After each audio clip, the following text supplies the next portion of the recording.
Hey there, thanks for stopping by, and if you're new to my channel, welcome. I'm Robbie from Rusticated-Art, and this is Fun Times Family Art, where you get to draw along with me from whatever device you're watching on.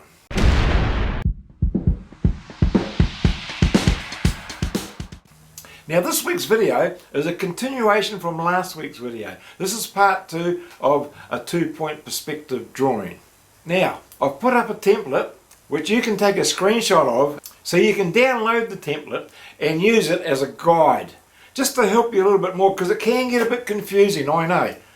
Now like I said last week, it's more of an intermediate level drawing, but if you've been following along you won't have a problem. Just take your time, pause as often as you need, and don't be scared to make mistakes.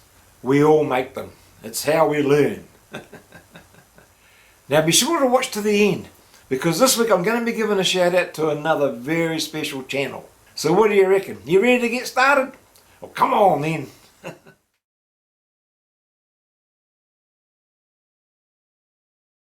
Alright, so the first thing we're going to do, we're just going to go and tidy up things a bit, and we might just look at putting in the iron. Now I've just drawn in some lines, but there's just a rough guideline. The main thing to get is the lines down the bottom here. So we're just going to, just like this. We just want to give the hint, just the impression that there's corrugated iron. That's all we need to do. We don't need to do the whole lot. In fact, if we do the whole lot, it's not as effective. Remember, this is going to be an old cottage, so we're going to age it a bit. Yeah, it just gives it just enough for the eyes to say yes, that's a corrugated iron roof. Well, what we could do, get the halfway point between there and there, and we're just going to just little corrugations, and then we'll just little strokes like that, just to make it look a bit more realistic. And then we can just put some little dots on here, the nail holes, which we could do like this,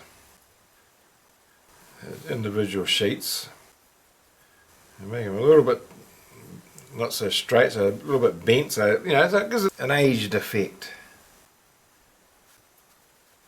Another thing we could do is, what about we have a few holes in the weatherboarding, so we can do that too. Let's just say, for example, there's a bit missing there. So down here, that piece has come off altogether. I'm not going to do all of this, not at the moment, just to give you an idea of what can be done. Now with all these straight lines, these lines are okay, but we're just going to go over them just very lightly, so they don't have that real straight ruler edge to them. So I'm just sort of staggering the line, just to give it that aged look. And maybe we might just do, should we do one here? Just broken away a bit. It's still livable. Okay. Now next thing, we just do these stumps. They're a bit too rigid looking, so we go over those. I'm just going with my 4B here, and we're going to darken under here, because that will be in total shade. It just gives it a bit more depth. A bit of shading on the bricks on the chimney. Just going, you know, just softly. Now with the windows, to make it look like there's glass, let's just say, for example, in this situation, these windows are not broken. Someone's living in it, so there's a bit of glass. So what we do to create the impression of glass is we go like this. Hold the pencil flat on its side. I'm going to use my HB here, like this. Look, on an angle, and it just creates the illusion or the impression of a reflection. So under here is sort of in shadow from the veranda. We just go across here like this. You don't want to go across the post there holding up the veranda, so I'll rub that bit out. But this is what happens though, it's quite easy just to go over things. with all these lines in there. It just makes it look like it's actually in shadow. Now I want to darken up under here, because that will be in shadow as well. A little bit of shadow on it, not so much shadow, even though I rubbed that out, but I'm not actually colouring it in, we're just light, making it very light. Right, now here, turn that around, bit of shadow going on here. Because we can come in here and put some grain and that in, but we'll do that after. Just a moment, I just want to get it. I just want to get the underdrawing finished, so to speak. Okay, so that's where we're at now. We've virtually finished the underdrawing. If you want to go and put some more detail in, which we will. Okay, so that's the underdrawing finished, as far as the cottage goes. Alright, now the next thing we're going to do, we'll do a water tank. All these little old cottages, they all had a water tank. It's either from the rain, or they pumped they had a bore in the ground. So we'll come out here. How much will come out about? Come out about 3 centimetres. Not millimetres, centimetres. We just do a little sort of a box. And we come down about the same, about 3 centimetres. So a little 3 centimetre square there. And then we've got to have a bearer or a piece of wood there that's going to hold the water tank. That comes out a little wee bit. And we better put some legs on there, so we need to know where the ground's going to be, which is going to be along here. And put a leg on there. And we'll put another one there. Because the other one will be over here somewhere, so we can't see that. And then we're going to have to put a little bit of a cross piece going over here, so we go from the bottom of the inside there to the top there, and do that just like that. And we'll do another one there. It's just like how we do gates, sort of. Keep brushing away the crumb when you rub out, because this is all part of it. Rubbing out is just part of the drawing process. Now we're just going to do little corrugations like this. Just take your time. And go across the top. We always go over the lines that we draw with the ruler. We can use our set square. I guess since we've been using the set square all the time, I might as well carry on using that. Just lightly. Remember, these are just guidelines, just showing us where the lines and everything go, because we are going over them. Okay, now come in here with it's not so important to do a straight line like that, because the whole idea is to make it look more realistic by going over the line that we've drawn with our ruler. So we want it so it's not perfectly straight. Now I'm going to go in here, just shade lightly, very lightly, just on either side of the line. See how that's sort of given the impression that it's an old water tank? And a bit darker down there, and I might just sort of little flicking motions like that, because we want to make this a little bit darker along here to give it the impression that it's round. It's a round water tank. And I'm going to go in here, go over these lines as well, because they're too straight, way too straight. And that one. And we'll do that there as well. Alright, now there we've got our water tank. What do you reckon? Starting to take shape, isn't it? Now I've drawn a border around the picture. What you'll find is a lot of artists, they'll put a strip of tape around and they draw within that. So that way we've got an edge. If you might want to frame it, so you need to have some sort of an edge around there. Now the next thing we're going to do, we're going to put a fence. Now I'm actually going to do this freehand, but I want to just get some guidelines in, and we'll come up 30 mil. So 40 mil from the bottom of the page, or 30 mil from the the line that I've drawn around. Now I'm going to just do this freehand. So we're going to put post like that, and then we'll come over maybe about 10 mil, 10 centimeters. Sorry, 10 centimeter, 20 centimeters, and doesn't matter about that end. All right, so we're just putting in some freehand post, 10 mil apart. We don't have to worry about rolling these ones, but we're going to roll in the rail. Just makes it a little bit easier to have them all on the same, all going in the same direction. But we're going to go over them, and we're only going to put 2 rails because we won't be able to see. It's not the whole fence. We're only seeing the sort of the top half of the fence here. Right, we're going to do just how we've done the fences in the past. Look, just go in here. You make a mistake, rub it out, doesn't matter. Let's just do it. It's not a biggie. Alright, I'll rub that bit out. I mean, really, we've done our little cottage, but I just thought we'll put a fence in. We might put a tree in the background there, because it's just a matter of all what we've sort of covered in the last, oh, I don't know how long it's been, 8 or 9 weeks, might be even longer. We're just going to put it all together. So you got yourself a nice little drawing. So you have no problem when you decide to go out and draw a scene for yourself. You know what I mean? So let's just shade in here. Just remember, if you, as I say, if you've been following along, it's exactly the same process. Going in here.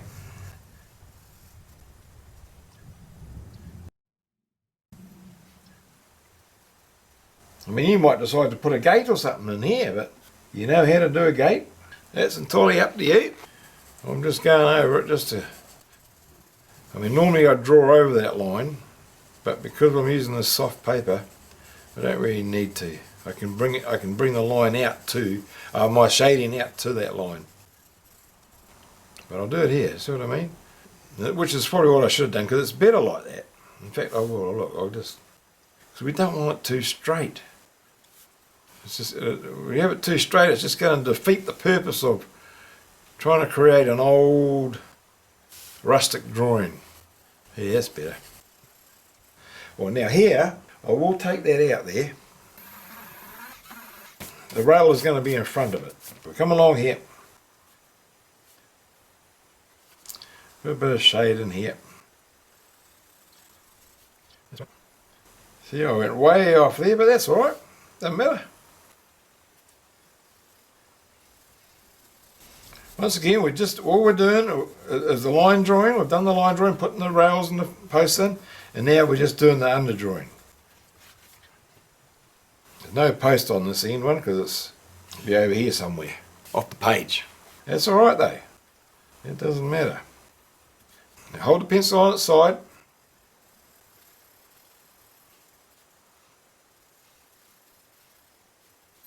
Okay. How are we looking? Looking pretty good. Now I thought, well, maybe we could have a little bit of a hill or a ridge or something going over the back there. So we put a bit of a sky in. But along here, I'm gonna put a fence in here. So just put a light line going across there and across there. And we'll come up, because it's further away, so let's say we'll come up about 1.5 centimetres, 15 mil from that line. Like I say, a lot of these lines get rubbed out. It's just going to give us an idea of where the height of the fence. Because remember, this is going to be further back. So these posts will be smaller. Just do them freehand, like that. And we come over like that. Maybe you can just see that one there. What are these? These are 35 mil, 3.5 centimetres. That's just roughly. And then we'll do one here. We might even just make that one in the gate there. Look, make a little gateway there. Front to back here. So we'll just put some rails across there. Yeah. Now this one's going to be a wire fence. So we're going to use our ruler. Just come down, and these are going to be very light. Actually, I forgot this is an Aussie fence. So we're going to go through the post. Because it's all made out of hardwood, so we stop there, go through, stop there, stop there, stop there, yeah. Just taking that top line out that we put in for our height of our posts. We don't need that one there. Shade this in, just lightly. Yeah, we're supposed to be getting a little landscape scene, little cottage in there. And this would be like the yard, you know. They've probably got a garden around the back there or something, veggie garden, and wires through there. The rails in. Yeah, there's a bit of a difference in the gap there. That's the gate there. We'll put some hinges on there.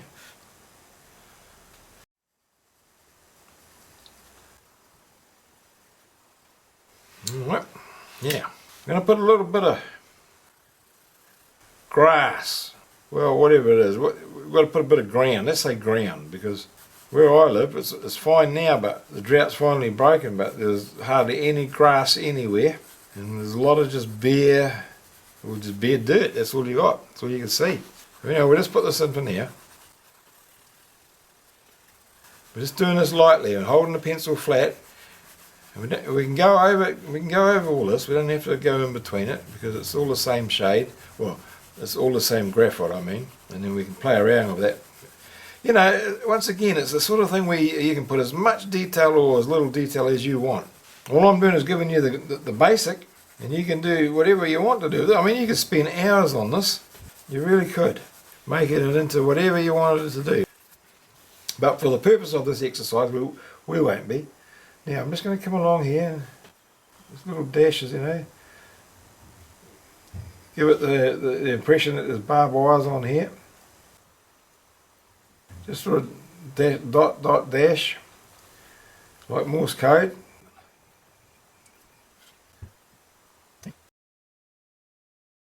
It's way off in the distance, so there's not a lot of detail to be seen. Just sort of make it out. Right, now we're going to do a little bit of filling in that hill, shading it in. And once again, we just use the side of our pencil. We make longer strokes this time, and we're going in the same direction as that line up there, the ridge line. Just lightly, don't go too dark. I'm just applying just a little bit more than the pressure of the pencil, or the weight of the pencil, that's all. If we go over the line, doesn't matter, we can rub it out.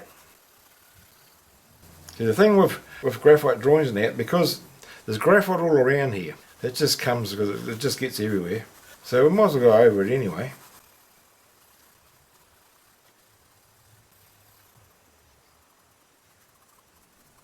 And if we wanted to put a tree in, that's virtually the underdrawing done. So I'm thinking we should leave this now, because that's quite a bit of work that we've covered. And we get to this point, and then I think what we might do, I might just put a bit more shade in there because the buildings, it's behind the building, so I'll put a bit of shade in there. I think what we might do is come back in the next drawing, and we could put a bit more detail in it to make it look, you know, even more realistic. And what I mean by we could put some rocks in here, and maybe some grass, you know, a few trees. Yeah. So really that's sort of like the underdrawing plus a little bit more. And I'll put some clouds in. So what do you think?